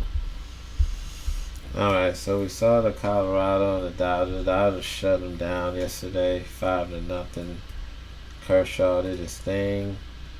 They brought Gratterall in and Berger, Mookie didn't do nothing, and that's not like Mookie. Get another chance against Freeland today. And Freeland is 5G. He's a lefty. He's going to have a long night against the Dodgers, my guy. Again, no over-under in this game. It's in Colorado. And I'm going to make this one short. Let's see what the weather's looking like. Oh man, it's blowing in 14 miles an hour at Coors Field. That's not good. That's not good at all. Not good at all, man. Not good at all. Not good for the bats. Yeah, Profar, Tovar, McMahon, Diaz, Cron. I mean, if you're a Rockies player or even a Rockies fan at that, are you excited about getting up to play baseball at 31-50? It must be sad. I mean, I think you just go to Coors Field to just have a beer fest and just watch how many balls can probably go out of the park when the Dodgers come to town. But the only thing holding that back is that wind. That weather doesn't look good at all. Don't like anything on Colorado's side. Don't like their pitching. I don't like anything. I mean, it's bad when the line is off for a game. It's bad. It's bad. The Vegas don't even want to embarrass themselves. So they got Grove on the mound. We know he's probably one of the least favorited pitchers in the lineup. I mean, he's kind of more of a bullpen guy. 2 innings against Houston, 5 against the White Sox. He gave up 4 home runs against the White Sox. And he had 7 strikeouts in 5 innings. 7.59 ERA, 0-2. You know, Colorado could get to him, right? I mean, McMahon, you can play him. Cron, you can play him. Grichuk, you can play him. They got shut out. You would think they're going to score some runs today, right? Man, you're going to get shut out twice in a row. So, go with the usual suspects. I'll get with, I'll get maybe 3 out of the 5. Or 3 out of the 6 top. If they run Grichuk back, I run Grichuk, Cron, McMahon, and take a Profan. I do a 1-3-5-6 with Colorado. If you just got a lineup to put some players in, they're going to be lowly owned, trust me. No one's going to be looking at Colorado like that. So, McMahon and Cron got the power. Cron trying to get situated. I would like Grichuk from when he was with Toronto.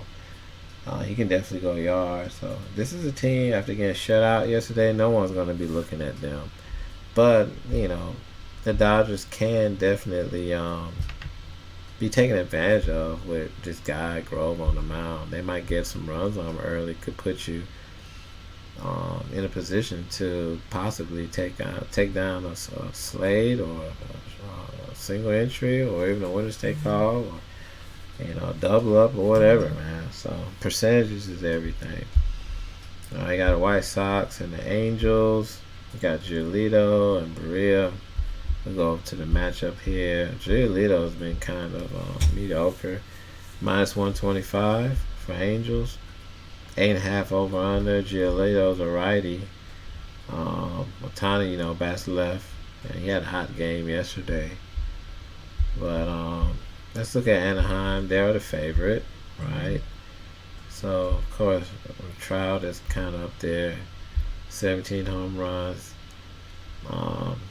He's still Trout at the end of the day. He is righties, much better than lefties. So, let's look at Giolito. You gotta look at whether they're the favorite. Now let's look at the pitcher. He's not at 300. This guy was pretty good a few years back. I mean, he has good stuff. I mean, he got a 10 spot. His ceiling is 10 to 12 strikeouts. And then again, I mean, his floor is like not good. He can get hit. And he got a -6 against Pittsburgh. Not very often though. I mean, he's a pretty stable pitcher. Anaheim, they got those names of Otani and Trout in there, but again, they're not. They can be human at the end of the day. So let's go back to his win-loss record. He hasn't won a game in his last 3 games, right? So, and then you got to go back and look at the White Sox record. Okay, he's hungry for a win. Okay, 6 games back. They're in that weak AL Central. They lost 2 in a row. This is a game. If they're scoreboard watching and they're standing watching, this is a game that they need to try to win. Look at Berea. He's been pretty serviceable. I mean, doesn't have a lot of power stuff. Doesn't go long innings. He can definitely be taken advantage of, right? So I don't trust any of these pitchers. It's 8.5 over. I think it should have really been a 9 over under. I think there's gonna be a lot of runs in this game. All right. The only thing, the Chicago White Sox in their lineup, they don't have a lot of power in their line. They can hit home runs, but I mean, like Grandal ain't the Grandal he was when he was with the Dodgers. I mean, look at that. No home runs in the last 3 games. He doesn't get a lot of money. Yeah, he's a catcher. 3,100. Robert Jr., depending on what side of the bed he wakes up on, you know what I'm saying? He can give you one of these, 0, any night. and they can give you 33. So when you have an overall record like Chicago has, there's a lot of inconsistency and droughts by certain players. Again, you don't need that in fantasy. You don't want to. Fantasy is looking at the bold truth and acting on it. You don't want to play in doubt. You know, for for days I would roster Tim Anderson, think he's gonna have some great Tim Anderson game, steal 2 bases, get a triple, and light it up. This guy's salary used to be in the upper 5,000s, and now he's down to 3,700. If your leadoff hitter ain't doing nothing for you, that translates down to the rest of the team. It starts with this guy. He's not doing it. He's not cutting it. Maybe it's time for him to find a new team, because to have 0 fantasy points in 3 consecutive games with no stolen bases, it's unacceptable. Yeah, I mean, he's been one of my favorite players for years. We're not saying that Berea can't get hit. We're not saying that the White Sox can't get to him.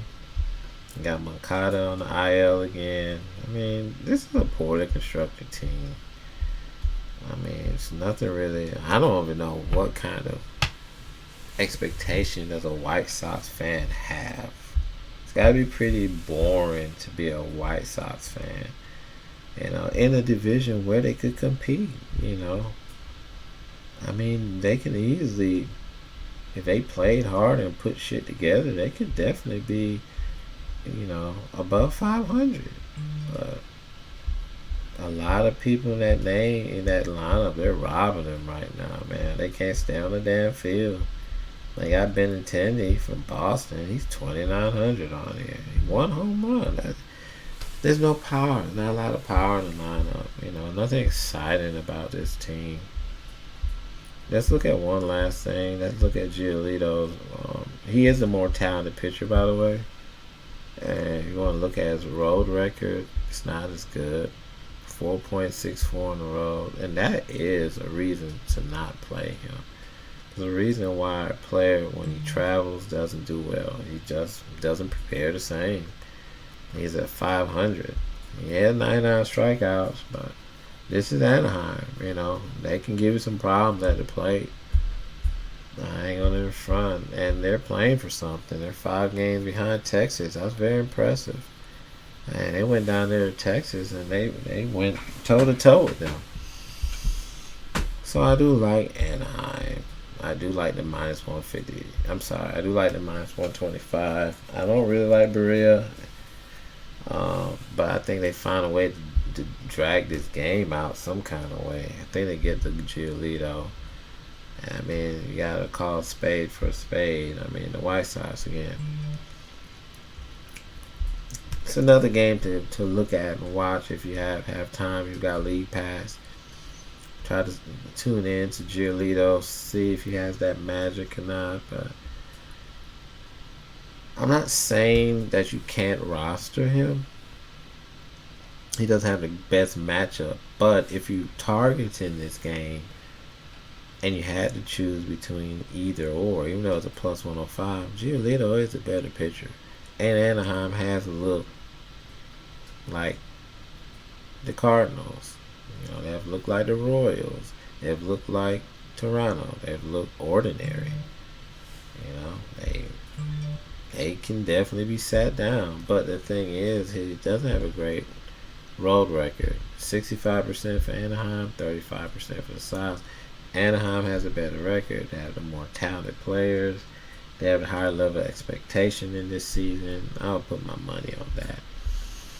Alright, we got the Rays, who've been in a decline here lately, going against Arizona. Very good game.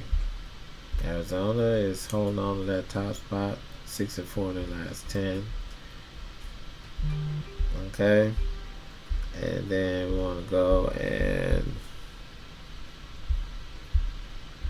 let's see what Tampa Bay is talking about, man. So they're losers. They're 4-6. We just talked about that. They're still comfortably 4 games up on Baltimore.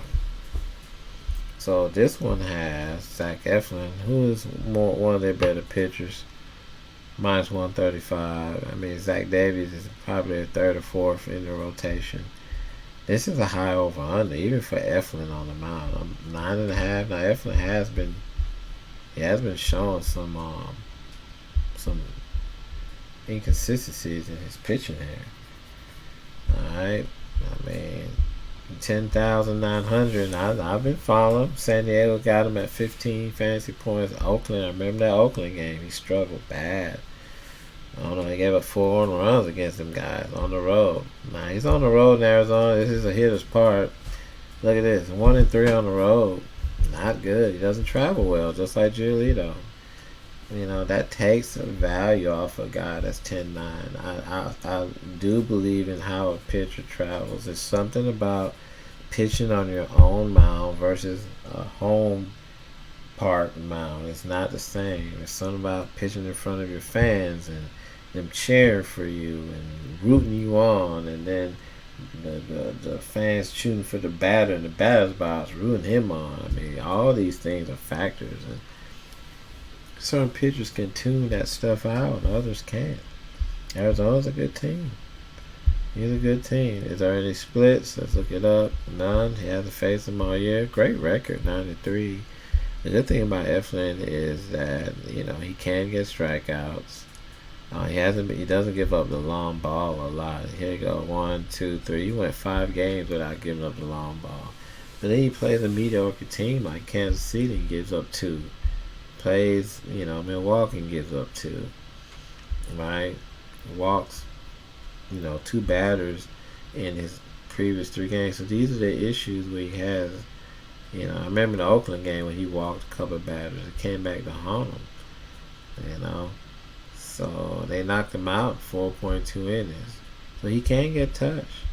And Arizona got some very good left-hand batters in that lineup. We all know Corbin Carroll's a great hitter. Marte, great from the left-hand side. Gurriel, you know, very good patient hitter. He has some power. I mean, Christian Walker, power. Rojas, a great left-hand hitter. I mean, this team ain't where they are for no reason. Let's keep it 100. Okay? Arizona is 48-32. Great record, man.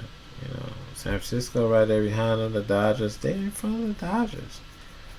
Right in front of the Padres. Come on, man.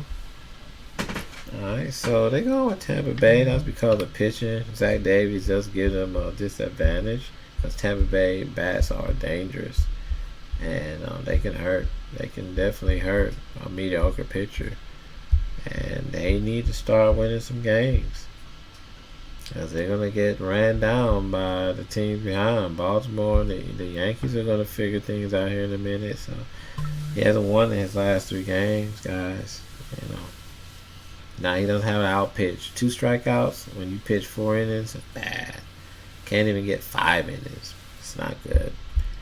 So Tampa Bay got some really good left-handers, as we know, in their lineup. If you look at their hitters, you know, I don't really care. I mean, Franco, Lau, Rayleigh. I mean, get them in there, man.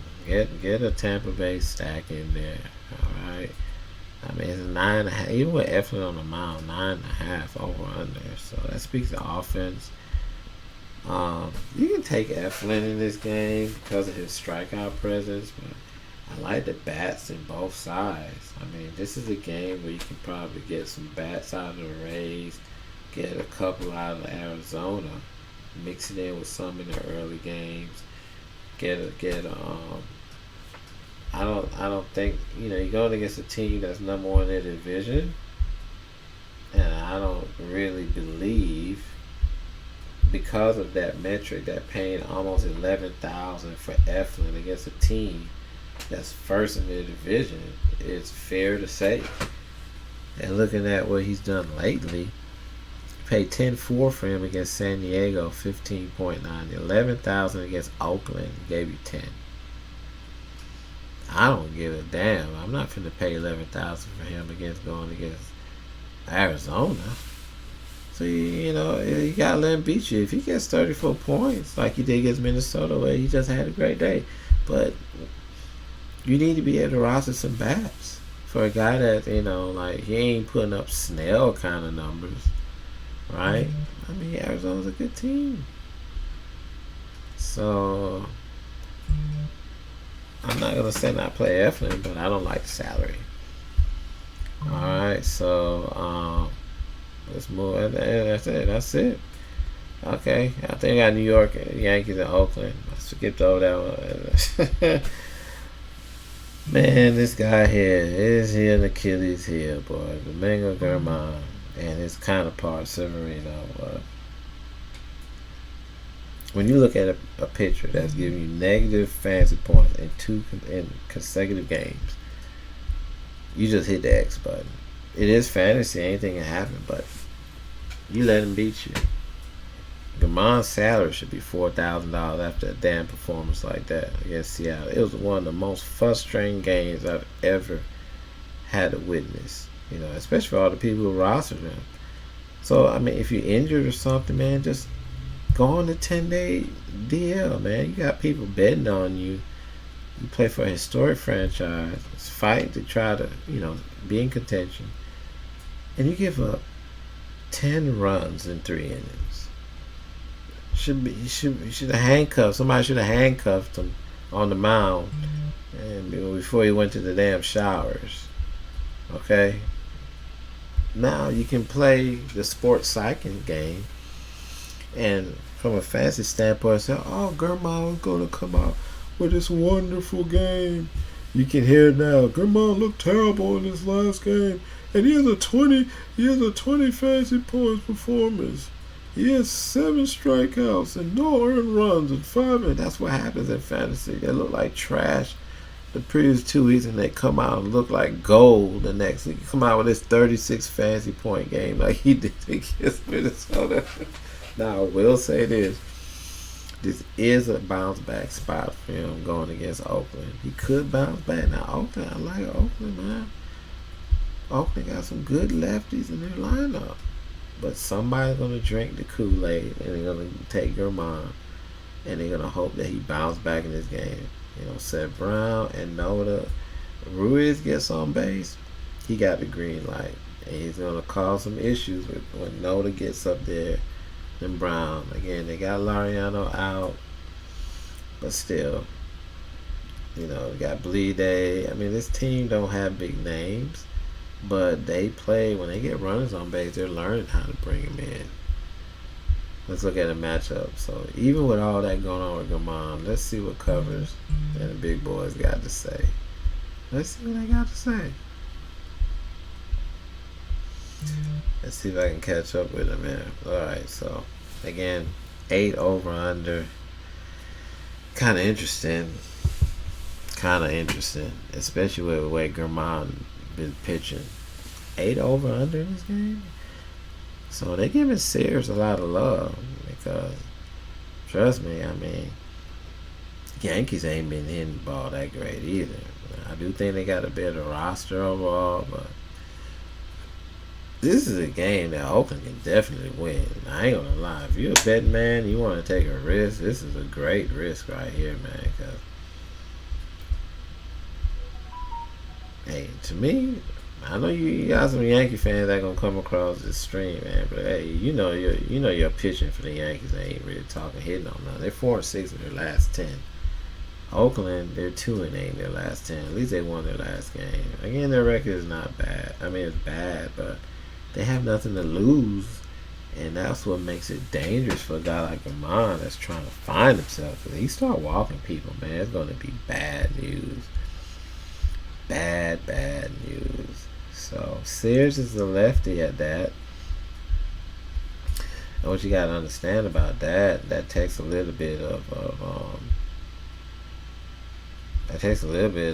the power away from Rizzo. I mean, this guy's been pitching decent. He hasn't had any negative like Germán. He has been giving up the long ball, but his strikeouts has been impressive. Look at this. He's giving you 7 innings against Cleveland, against Philly.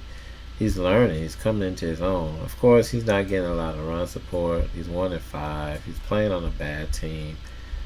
I mean, but the guy's been actually doing pretty decent, man. Alright, so that hurts Bowers because Bowers is really in there for righties. Rizzo, his righties very good. Not that good against lefties. But I mean, they're looking mediocre, man. They was even talking about if Donaldson needs to be dropped on that team. Um, Again, man, I don't see a lot of offense in this game. Sears is on, and I mean, Germán probably pitches a little bit better. It's not a lot of power to go around in Oakland, but I see more pitching in this game. I mean, if you want to roster somebody, you can maybe go with Gleber for the Yankees. I don't know if LeMahieu is going to be in there.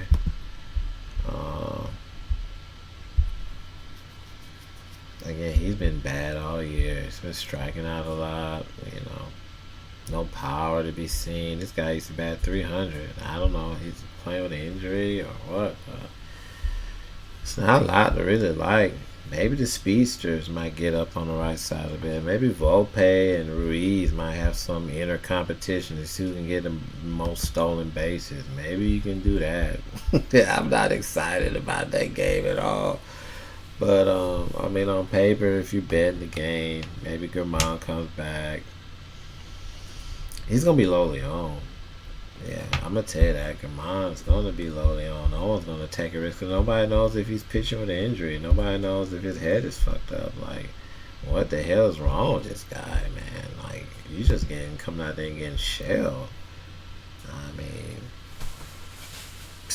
it's sad, man. Does he fix it tonight? Is a big question mark. You rolling the dice if you play him. I mean, 8,000. He was 9,900 against Boston. $9,000 back in May, and I mean his salary's been all over the place. I mean, and look at this. His salary went up by almost $1,100 after having such a bad game. So that tells you that DraftKings feel like his matchup is a good matchup, and they don't want you to buy him at like how he was 6,900 or 7,500. They went up on his salary, so they don't want you to get him for nothing. So that is kind of worth the risk. The unknown is a beautiful thing about fantasy because you don't really know what's going to happen. And if you're the one that take a risk for him and he comes out and gets you 20 fantasy points at 8,000, that's a win. He got you 20 at 9,900 against Boston. That was his last win. So you're getting what? Almost a $2,000 salary difference. So you can buy up and get some back. So go ahead and roster him. Take Germán, take the risk, proceed with caution. He hasn't looked good, but he can be either hot or he can be really cold. I like Sears. I think Sears is gonna be lowly on. Nobody gonna want to go against the Yankees in a must-win situation, but that's fancy. That's a contrarian play. But I don't really like none of the bad. I like the left. I like Ruiz and I like Noda. That's all I really like for Oakland. There's a probability because I think Seth Brown is a lefty. I mean, you can go with the two lefties on Germán for sure. I mean, his average is bad, but look at this: 2 home runs in his last game. He has power. So if he connects on a pitch that's missed by Germán, he's gonna hurt him. And then again against the Yankees, I mean, not a lot to like here. I mean, Stanton's been struggling. Maybe Stanton goes opposite field. I think Stanton's done. I mean, I really do. I mean, I think he just can't stay healthy. I think he came back and he's not in really true form. But I mean, at 4,400 for Stanton, that's a steal. I mean, this guy was at 5,600 against Texas.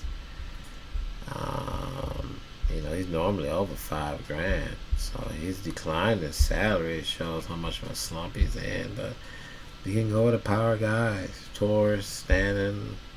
I mean, Rizzo can go opposite field. Volpe for sure. JD, he's a question mark. I mean, these guys' averages are bad, man. But this can be a sneaky stack. The Yankees can be a sneaky stack against Sears. So, I mean, maybe it can be a little bit loose out there on West Coast. Maybe that might be what they need. It's just go on the road for a while. So, Yankee stack, very sneaky. I do advise it. I do my advise rolling the disc with Germán. And I do like the left-hand bats with Oakland. and putting Ruiz in there to run the bases. So good luck. I didn't really roster a lineup here, pitchers. Um, Snell's gonna be highly owned. I'm gonna let you guys know that now.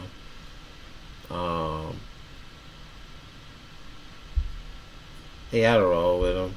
He had a great matchup, right? Um, uh, I like Nola. I mean, Philly, they're playing for something, you know. I like Philly mindset more than the Mets right now. So I definitely take that. You know what I'm saying? Catchers, you can kind of go wherever you want with the catchers, man. Honestly, you know, you can put Sanchez in there. You know, against Pitt. I know you got a matchup against Keller, but still, you know, you got Alonso. We talked about Alonso. Um, you know, you could probably get Gimenez in there. Third base. You know, LeMahieu is too cheap at that salary. Shortstop. You know, Tim Anderson, 3,800. That's too cheap. And your outfielders, you know, you could probably go to that Yankees game. Not certain who they're gonna put in there. I know Bowers are probably out. Most likely, probably they'll put McKinney in there. All right. So you got McKinney, LeMahieu right there. You got 3,450.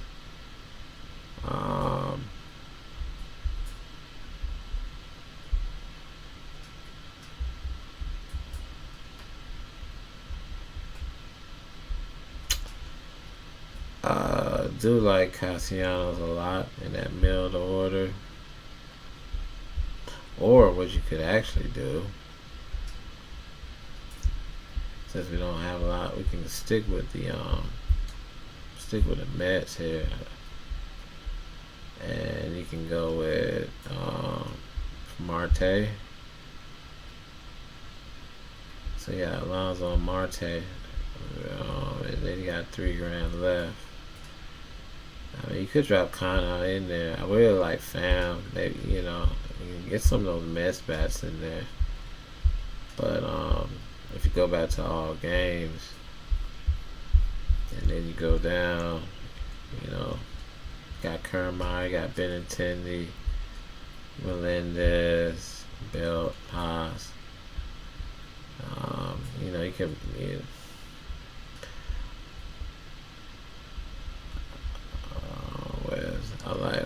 You know, you could probably put Benintendi in there. So you got an Anderson and Benintendi at the top of the lineup. You got a Marte and Alonso. You got a McKinney and LeMahieu. You can always buy down that catcher. You know, you don't have to buy up on Gary Sanchez. You know, you can buy down and then maybe upgrade on Gimenez. So let's say if we buy down that catcher,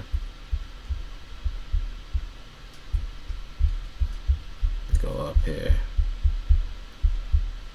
and we look at some guys. We got Grandal in there. You can put Grandal in there. Take out Gimenez at $4,000. Bob at your second base. Let's see how much